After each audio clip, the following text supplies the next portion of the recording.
This is the Two Lights Podcast. Join me, Robert Nicolato, and my wife, Crystal Nicolato, as we explore the words and principles of the truth that illuminate the direction and the steps on the path of life.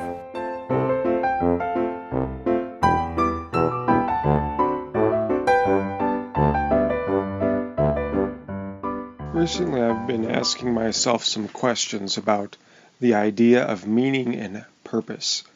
And I wanted to think about it from the frame of reference of from the human perspective. So say someone is asking themselves the question, what is the meaning of life? And so that would be that's obviously different than the more generic use of the idea of meaning. And anytime I've seen anyone use the word meaning, there tends to be this far away type of a look to them. And I guess I would say that would be true of me as well. Like when I use the word meaning, there's more to it.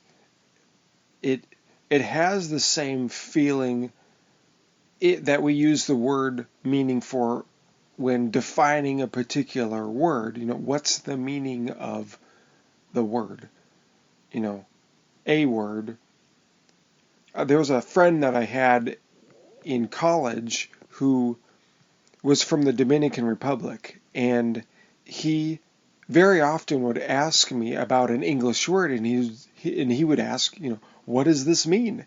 And then I would have to think about a word that I've never thought about.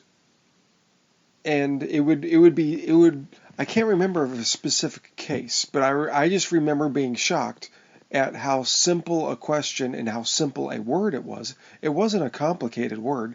And I was at a total loss for how to answer him because I knew what it meant, but if I have to actually define it, then it got very confusing, and I didn't actually know where to point someone else's brain, so like what other words do you use to define or to help someone else understand the word in question. So that's a very intriguing idea as it relates to a life. How do you define a life? It is such a huge question, and one that it's going to have a very particular, I want to say meaning, but I don't think that's quite right. Okay, I think the best way to think about it is from the view of purpose. And actually probably the best way that I've found to understand the idea of meaning is as it relates to purpose. And I've been thinking about this idea for a while, and I've been really trying to wrap my brain around it. One way that I really conceptualize things is through illustration. And early in the morning recently, this illustration came to me from my own history. And so I was at dive training in Florida for search and rescue diving. Our trainer was a trickster, to say the least. And he really liked using some of the military type training tools that I think he got these from the police academy, actually, because he himself was a premier police rescue diver trainer for the Miami, Florida Police Department. So, if you wanted to know anything about search and rescue diving, this this was the guy you wanted to talk to. And so we were there being trained by him. And he set up a training exercise for us. And so if you can imagine, we were in a gym and he was at one end of an L. And at the bend of the L was a hula hoop. And at the other end was all us guys in training. And there would have been, there probably would have been about 20 guys. I don't remember exactly. But in any case, so we're all stacked up there. If I remember correctly, there were only 2 rules. First rule was to stop in the hula hoop, and the second rule was to catch the football. And there was an implied rule also, is that you are going to have to get there quick because you didn't know when he was going to throw that ball. I got to observe many of the guys in front of me making very athletic, noble attempts to get this football. And one thing that I noticed was the hula hoop was being almost wholly neglected. I observed this, and I remember purposing in my mind that it was my job not to neglect the hula hoop for the football.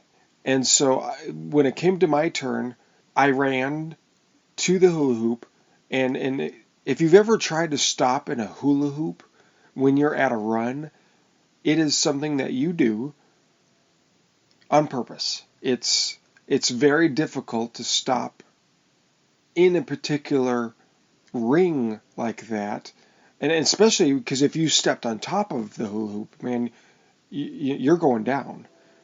So I managed to stop in the hula hoop, and the football was out of my reach. Up to that point, I don't think anyone had caught the football and stopped in the hula hoop. I don't actually remember anyone actually catching the football, period. But, so in any case, the football was out of my reach, and the trainer looked at me and he said, "Why did you do that?" And my response to him was, well, my responsibility was to stop in the hula hoop. Your responsibility was to get me the football. I can't control where the football goes. I could only control where my feet went. So, and again, if I'm remembering the story correctly, he looked at me and he said, "That's exactly right." And I remember being rather pleased that I got called out in that way.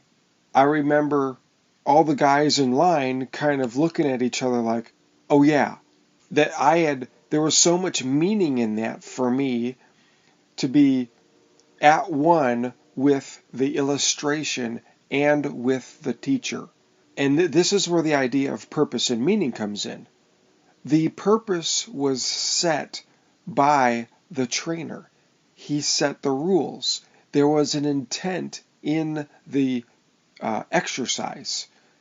His intent was for me, or for us, to learn to prioritize our responsibilities.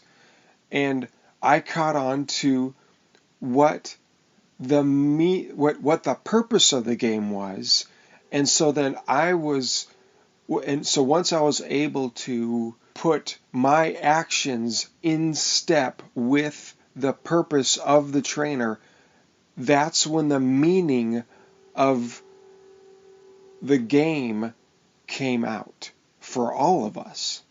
And it was really eye-opening.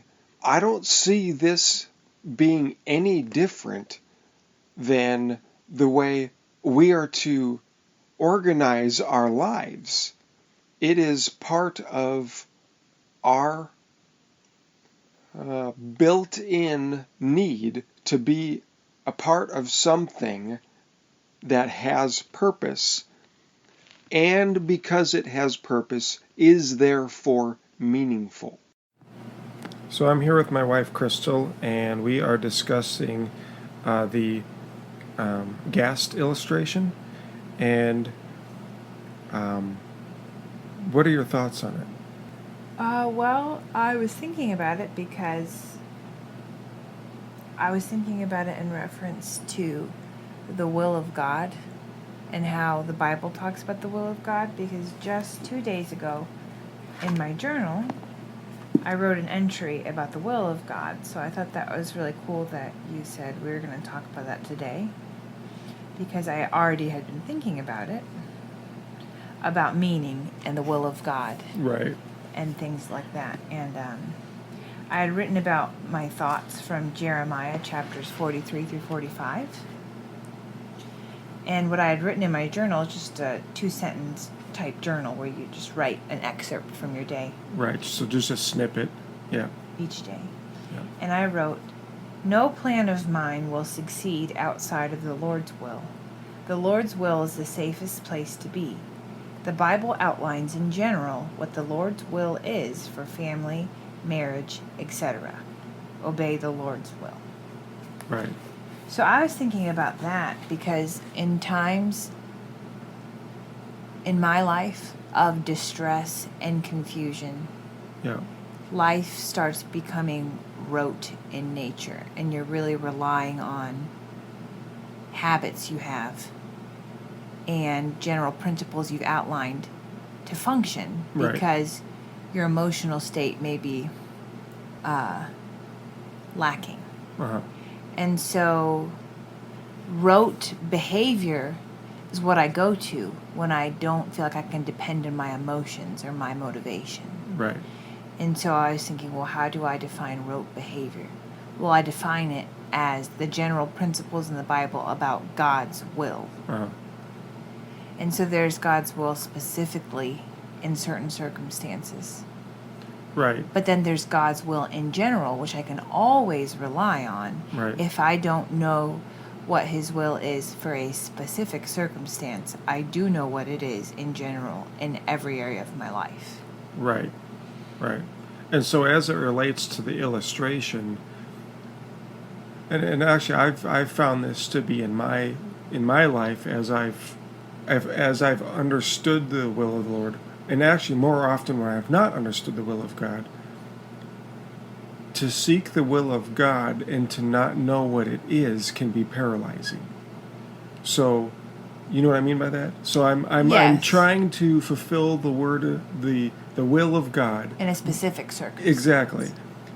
I don't know what that is at the particular spot that I'm at. And then the temptation is to do nothing. What do you think about that idea as it applies to the illustration? Well, one thing I've been learning is that to really identify what I'm responsible for is super important. Yeah. Because you can either do nothing, mm-hmm. or you can start obsessively doing. Right. So those are two areas you could screw up when Right. you don't know what to do. Right. And you're more of you would err on the side of doing, and I would err on the side of not doing. Yes. So yeah, I can see how that would be your proclivity.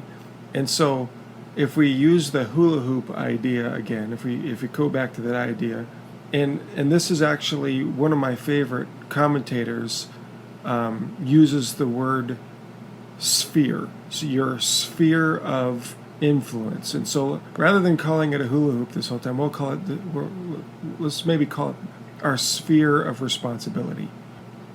To know where the sphere of responsibility is totally dependent on what, in the illustration, the teacher said it was. So the teacher said, stop in your sphere of responsibility. So he set the boundaries for what that is.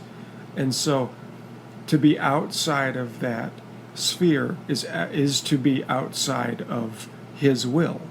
Right, and you can be outside of that sphere by doing nothing. Right. Also. Right. Which seems funny because it's like, oh, I'm only outside of the sphere if I'm doing extra things. Right. But actually, by doing nothing, you can also be outside of it. Right. Because within that sphere, there's also things you need to be doing. Right. And not doing. Right. In the sphere. Yeah. And actually, I was thinking about that this morning, too, that's actually kind of a weak point in the illustration. In this story, after Captain Gast asked me the question, why did you execute this game the way you did? If I'm remembering correctly, that was the end of the game. I mean, I don't remember there being any continuation of that game after that. Basically, after I won the game, so to speak. It was over after that. Well, life isn't like that necessarily. And the illustration can be broken down for me into the smaller decisions that I have to make, or you could even think of it as like generalized life. Yeah, and it's like you're in the sphere. Yeah. But the sphere is moving. Right. Yeah. So it's almost like... It's not static. Yeah, it's my like story is static. A bigger sphere. Yeah. And then your sphere. Yeah. So the bigger sphere is like life. Yeah. And where you're going with Christ. Yeah. But then within the bigger sphere is your sphere of responsibility. And that's moving. And then within that, there's smaller spheres of what God's will is in my marriage. Right. What God's will is with my children. Yeah. And then within that, there's specific spheres that where you're praying you may not have the answer. And so you're relying on the general principles or spheres within your sphere of responsibility. Right. No, that's exactly right. That it actually breaks down into all the different things that make you up. Which can almost paralyze you when I start thinking about that level of detail. Uh-huh. I can start becoming paralyzed. And I'm noticing that even I will start to struggle with what you've said you struggle with. And I'm just realizing this now, of not doing anything. Right. Because I'm overwhelmed with the amount of detail. Right. But then that's when I need to rely on general principles. Okay, Right. I don't know in particular about this circumstance and it's stressing me out. But then I can rely on basic principles like do the next thing, like which is take care of my children or like obey my husband or whatever. But I still need to be, like you said, pondering that though and not allowing myself to become paralyzed and inactive. Right. Because even I have been struggling with that. Yeah. So if we spoke to the, let's say the distractions. So in the illustration, that was the football that was trying to, it was appealing to my basics, man, all of us that were in the game. It was calling us out of our sphere of responsibility because there was the physical prowess involved. There was the potential for the pat on the back from peers, and depending how you were thinking about what the teacher was saying, maybe you would have even thought that you would have gotten a pat on the back from the teacher for having done that, dumped the responsibility for the football that's in front of your face. What does that look like?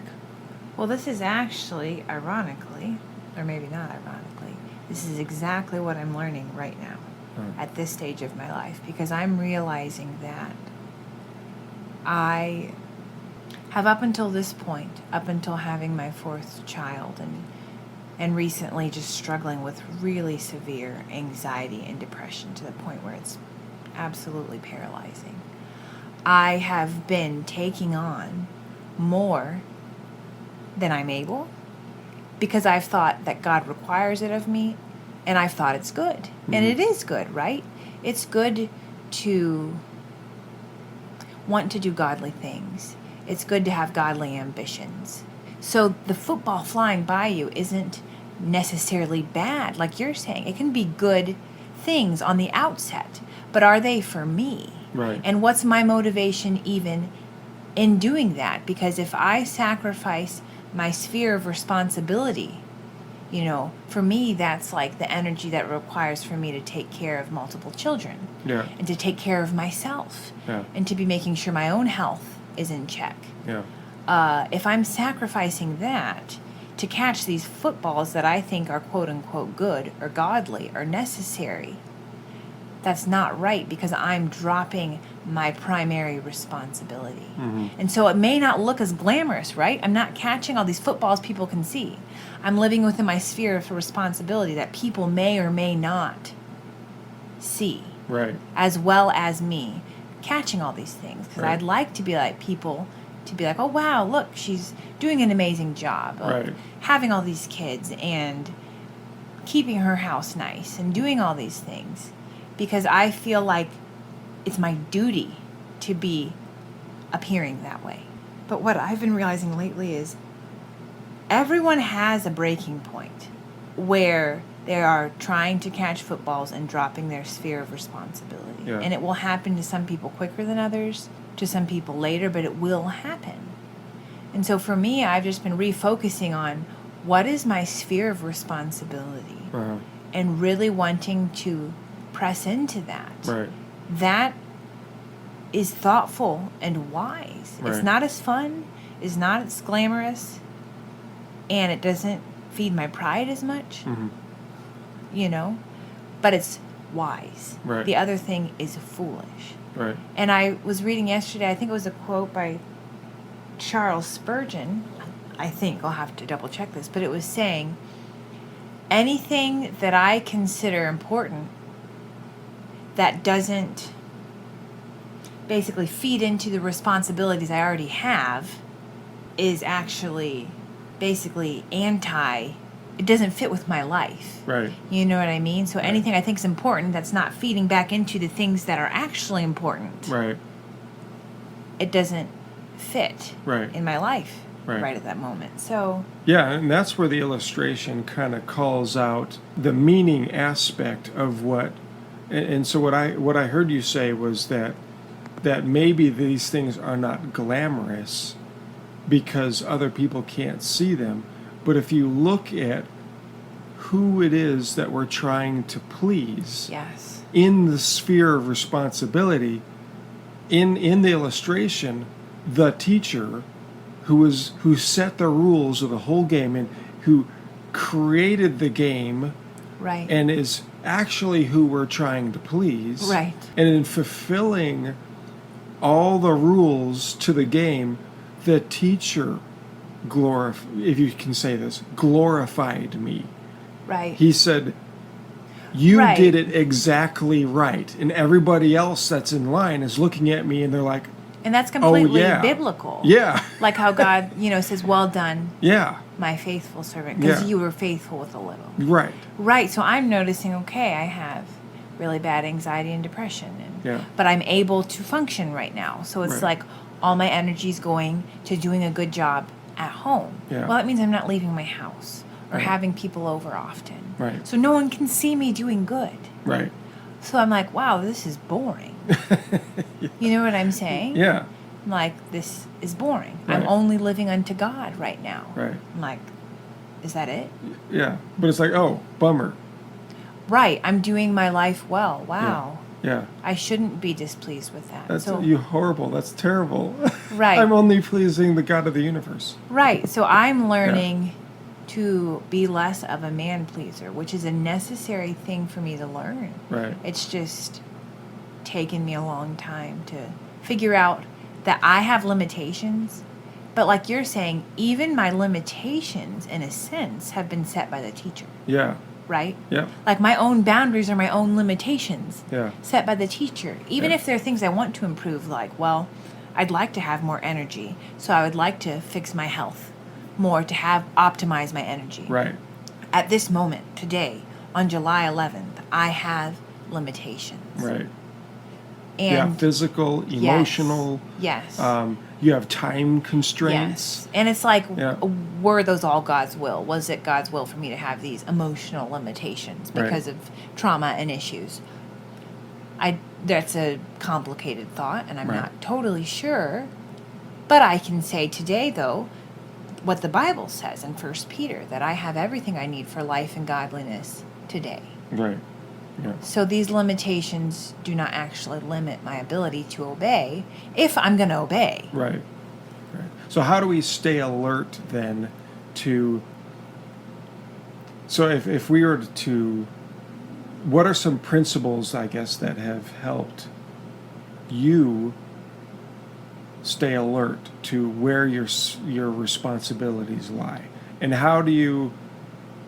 and maybe I need to answer that question first. How does one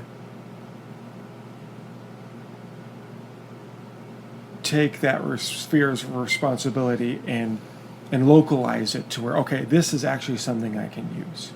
And I think we had just mentioned it, that you have to know the rules of the game. So you have to know, okay, I do have only so much time. Or you have to be willing to accept Yeah. what you know, because I can know Yeah, it oh, right. and Yes. reject it. Yes.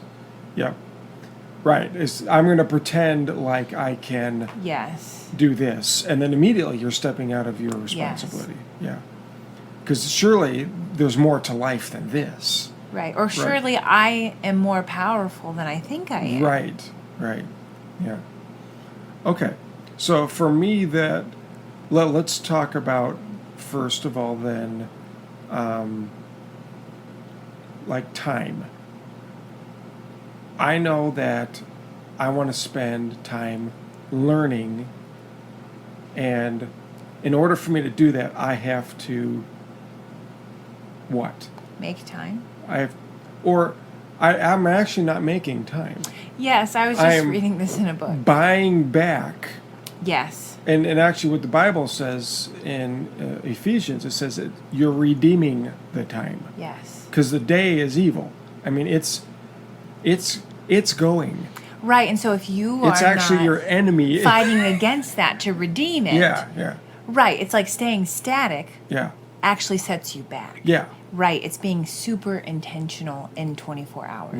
Right. And so that's probably my first realm of responsibility, and so much of my purpose is, well, my life and my purpose are connected. Right, and time is like your currency. Right. Like buying back is like a monetary term. Yeah. Like this is a buyback. I'm buying this back. Yeah. So time is almost like the currency that you use to find meaning in your life. Right. No, that's so true. And I would have said that, and I've actually said this before, even with work, which is another sphere, that my life is made up of time. Right. I ought to be able to make as much out of if I waste my time, I waste my life. Which is interesting, too, because people will say time spent. Yeah. So actually, that's super intriguing, and I've never thought about that. Yeah. That time is a monetary term. Right. Spending time. Right. So my life is like a budget. Yeah. And I'm spending time. And just like a monetary budget, Yeah. I can overspend in a category. I can go into debt. I can become bankrupt. I can save. Right. I can borrow, quote unquote, borrowing time. Uh-huh. So that's super. I'd like to think about that more. Yeah. And talk about that again in another time. Right. No, that's really good. Yeah, it's so interesting. Yeah. So that's one area where it's like, okay, how much time am I, spending on my phone? How much time am I spending at TV? Oh, my phone. The phone. Yes, understood. How early am I getting to bed? Yes. How early am I getting up? And then in that, what am I doing? Right. Because I can get up at 4. I can do this and still waste time. Right. Unbelievable. Right. Right, so it's like those scales of like the circle and then the smaller circle. Yeah. It's like, okay, getting up at 4 is within my sphere, but then what am I doing at 4? Right. And then what am I doing? It's like everything's made up of smaller things that add up to my purpose. Right. And so we have been getting up at 4 consistently for about 4 years. And that's been really valuable. I saw the need for that for myself personally about 4 years ago. And I felt like that was the Lord showing me, hey, you don't get time with me reading or praying unless you do this. And that's funny because we only had one child back then. Yeah. One. Yeah. And now we have 4. Yeah. And I'm like... We're stacking them up. I mean, it's... Yeah. Yeah. But what I realized, though, for myself is that getting up at 4, though, is good and it was wise for us. But that can become legalistic. Yeah. Because so often I have not used my time well. Yeah. And I've gotten up early and not used it well. Right. So it didn't even benefit me to its maximum capacity because I'm wasting time. Right. Earlier, I should have been sleeping. Right. You know what I mean? Yeah. So it's not just like getting up at 4 automatically equals meaning. No, that's true. Right. It's like still Right. like there's no magic to getting up at 4 if I'm just going to waste extra hours of my day Right. on my phone Right. or whatever. Right. But the advantage, though, to getting up at 4 is that it was done on purpose. Yes, at least And- that was done on purpose. And it was a discipline. Yes. And that's actually something that we both listened to, right? It was a Prager University. It was a 5-minute bit by Jocko Willink. The mantra was discipline equals freedom. Yes, I love that. And it's such a good synopsis of sometimes getting up at 4 o'clock doesn't feel like freedom. Right. It doesn't feel like it has purpose. It doesn't feel like anything. Yes, and the more your life is prone to distraction, like for us, it's like we have so many kids. Yeah. So it's just like as soon as they're up, our day is like insane. And so it's and like... it doesn't stop being insane until they're in bed. And then you're still reeling from like... Yeah. It's like, you know, Yeah. having low blood sugar and you're shaking. Like you can't think straight. It takes time to prepare and to recover. Yeah.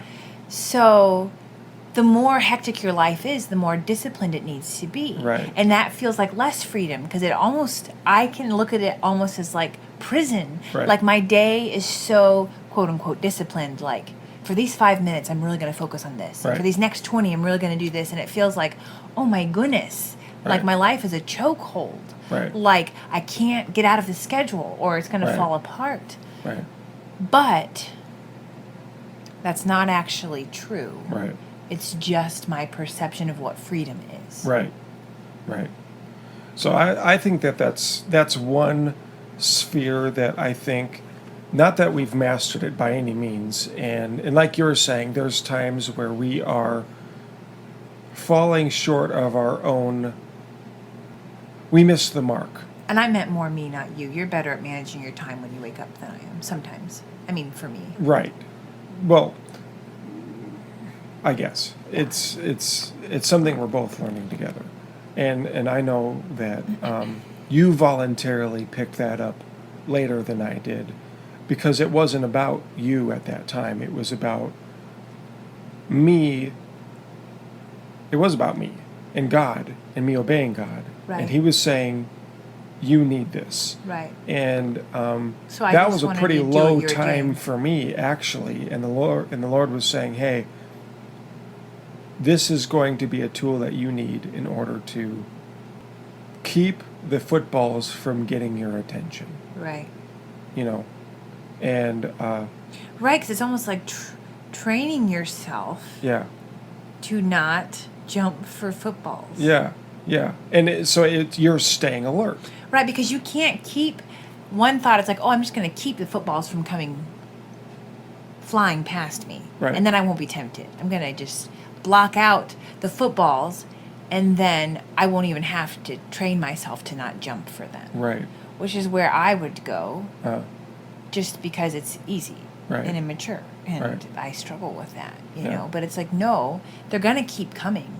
And in fact, you want to expose yourself to that, but you want to be trained to know when to jump and when not to. right. That's actually what you want. Right. Rather than to isolate yourself Right. from them, is to be trained by them. Right. Well, and who's to say that, and I don't know if I ever mentioned this in the illustration, but there's nothing saying that one of those footballs couldn't be within your reach. Right. In the sphere. Right, that's what I'm saying. There are times I think, okay, when it's appropriate in a balanced life, right? There are times for me to interact with others. I say, oh yeah, I can snag that stinker. Yes. There are times for me to have people over and be part of my life, to have fellowship. And then there are lots of other times that I need to be at home, taking care of myself and my family. Right.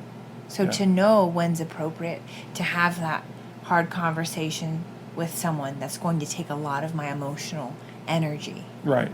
When do I jump for that football?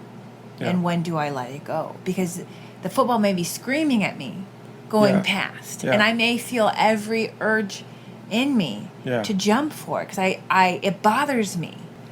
But I need to know. Yeah, it feels like a missed opportunity. Or it feels like there's going to be retribution if I don't catch it. Yeah. That's what happens for me. It's yelling at me as it's flying past. If you don't jump and get this, your life's going to shipwreck. Right. If you don't jump and get this, you're a horrible person. Right.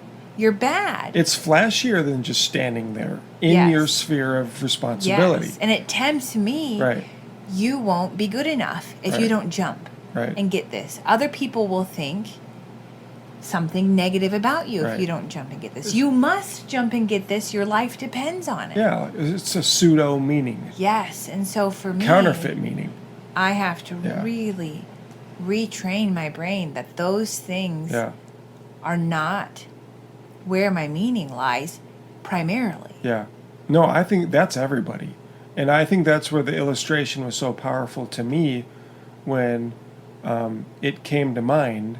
And again, I hadn't thought about that particular idea. Yeah, because I mean, I lived it. Right. So that story, I guess maybe I should call it. It had been years since I had thought of it, and when it came to mind, as I was considering the idea of purpose, because purpose seems so unplugged from life until you understand that the purpose of a thing has a design in it. And so in the design of the thing there are rules. Right. It's like 1 Peter chapter 1 is saying, so you have your purpose, and the design will help you achieve that purpose. Right. The design is not against the purpose. Right. They work together. Right. So I am perfectly designed to meet the purpose because the Bible says that that's the case. Right. And because that is going to be your living reality. Yes. And for you to do something other than that's in your purpose is actually for you to go against yourself. And then you don't have the tools or the assurance that what you're doing can be completed. Right. And I think it's built in that you're going to know something is missing. And I've used this idea like with tools. I mean, I was a carpenter for a long time, and there are certain tools that are designed for certain tasks. So you have the hammer. It is not a good screwdriver, and there's embedded design. It has a shape, it has a weight, it has a handle, and it's designed for doing certain things. When the meaning of that hammer is when it's being used according to its purpose. Outside of its purpose, like for a screwdriver, it falls short. It could probably do something along those lines, but it would destroy the material and probably the screw also. Right. And not only that, how much more effort are you going to have to put behind a hammer in order for it to drive a screw into wood? That's so true. So it's not even time efficient. Right, right. But you see, like I see, sometimes it's so tempting because you feel like, I think I struggle with this as a lady, where, I don't know why, but I get a little bit of anxiety and even angst of feeling like, wow, this is my purpose and like I can't get out of that. Mm-hmm. Like this is what God made me for and this is it. Yeah. And then you get a little annoyed. Yeah. I do, like, Yeah.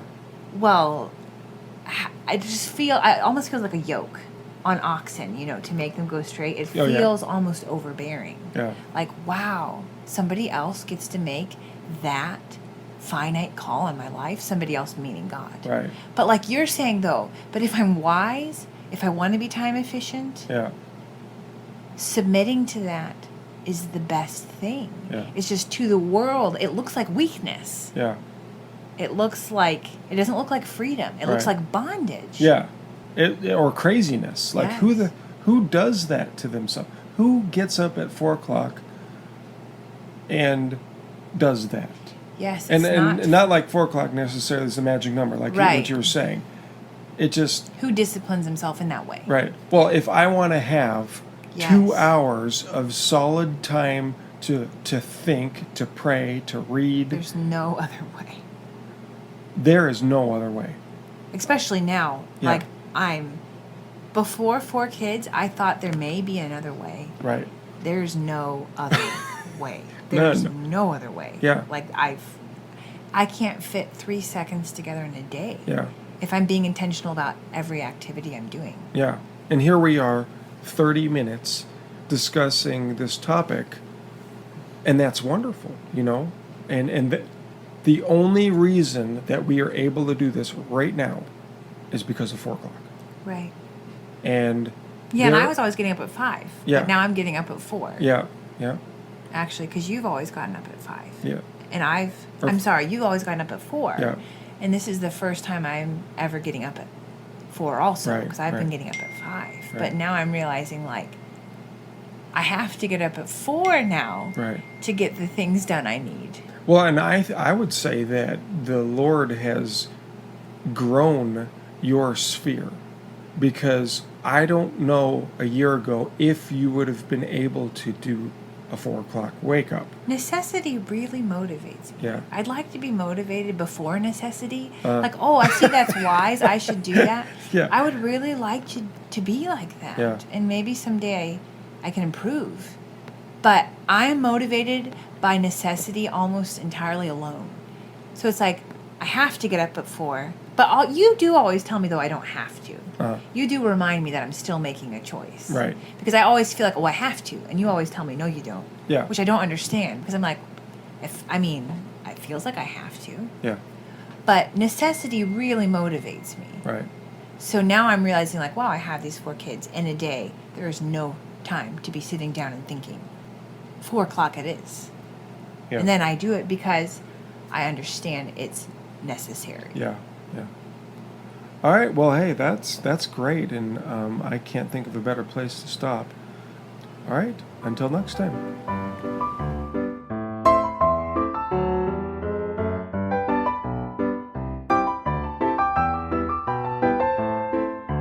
You have been listening to the Two Lights Podcast.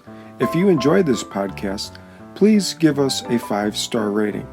If you did not enjoy this podcast, feel free not to give us any rating at all. We would like to keep our rating up at 5 if we can. Tell your friends and don't forget to subscribe. And from the Nicolato house to yours, we thank you.